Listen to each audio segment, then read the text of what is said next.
welcome to the lead tree. This is part 3 of my quilt from scratch. So if you're just tuning in for this, the link for the first video is down below. So this time I'm starting to sew all of my pieces together.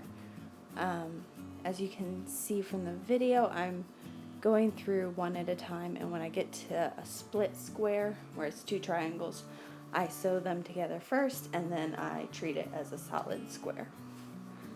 Now when you do this, you want to try and make it, obviously, all your seams as straight and even as possible, which is why I like to do them one at a time, so I can kind of make sure I keep them straight and measure them off of each other a little bit. So folding it back over and making sure all the edges are lined up with the previous square, that helps kind of keep it straight. Now, side note, if you do notice that one of your squares is a little bit off, go ahead and take the seam out and fix it, because it may seem like it's not that big of a deal right now. But later on down the line, when you're trying to hook them all together, it may make a really big difference, and at that point it will be much more difficult to take everything apart and fix it. So if you notice something, don't get annoyed or frustrated and think, oh, it'll be fine, I don't feel like undoing this. Go ahead and undo it now, because it won't get any better, I promise. I had one that was just a little bit off, and I knew I should have fixed it, but I thought, it'll be fine. And then after that, I thought I should have fixed that. And the next one I fixed, and the one after that I fixed. You can see a couple times I've taken seams out, but that one I didn't bother to fix, and it's still a little bit crooked now. So there's a weird little pucker, which I'll show you at the end. So if you have that happen in a quilt, always take that little bit of extra time to go ahead and fix it.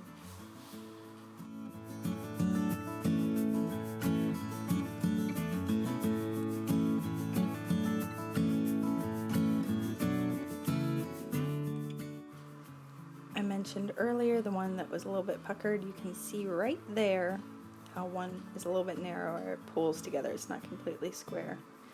That is the one I decided not to fix, and later I had to take it out and kind of halfway take it out and try and fix it again. So just go ahead and fix those.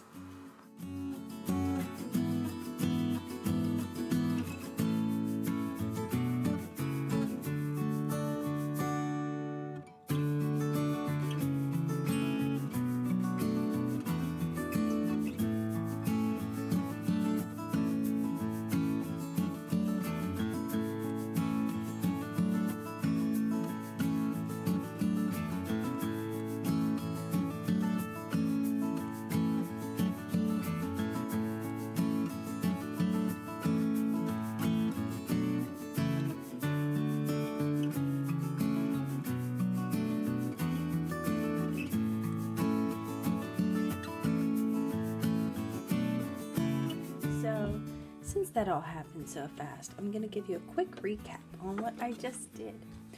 I was paying attention, but somehow I managed to run the needle through the side of my finger. And I broke it into my finger. Don't worry, it's okay. Didn't go through my nail. I was able to pull it out. Didn't have to go to the hospital or anything. But that means that I need a new needle. And it looks like I don't have any in here. I'm going to have to pull out my sewing box and see if I can find one.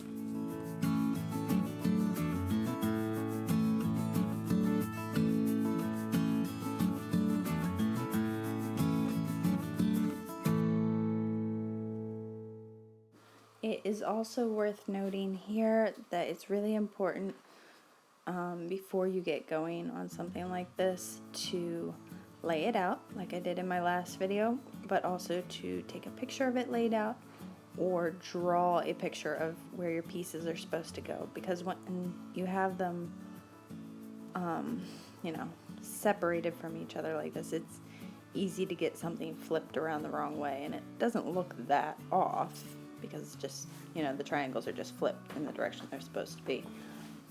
but in the pattern it makes a big difference, and you'll have to undo those if you mess them up. So it's always worth it to take a picture and keep referencing back to that, or to just draw it out with different colored pencils so that you don't mess it up. Because I did, with one row of this, I did 2 rows for this video just to show you how I hooked them together. And I did mess up a couple spots and have to go back and undo them and rotate the triangle squares.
Alright, now that I've fixed all my pieces so that they're facing the direction they're supposed to be facing, I'm just going to pin down the length of the 2 strips or rows or whatever you want to call it, and try and make sure that I get all the seams of the squares and of the triangles matched up so that I don't have any weird gaps,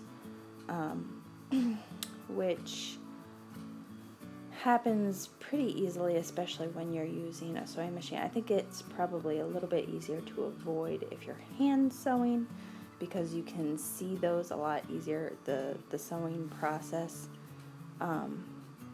goes a lot slower, so it's easier to catch yourself before you make a mistake. Whereas with a sewing machine, it goes by so fast you don't even know what happened until you flip it over and iron it. But you can see I've tried to, as much as possible, line up the seams so that you get a nice, even design on the front of your quilt. So now that I've done that, I'm just going to sew along this long seam here.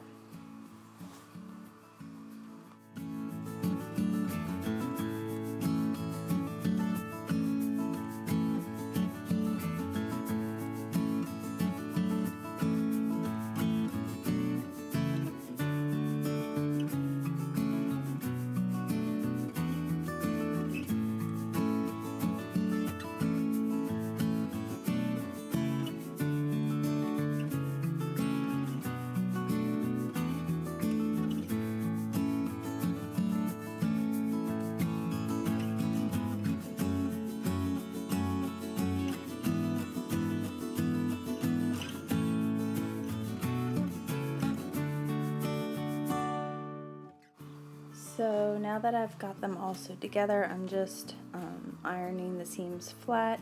Some people will iron as they go and try to make everything perfectly even on the back. That's how I was taught to do. That is not what I do anymore because I just don't have the time. So this is good enough for me. I just make sure it's semi-even and all flattened out from the back first and then from the front, and just clean up all the little strings. And there are my 2 middle columns done.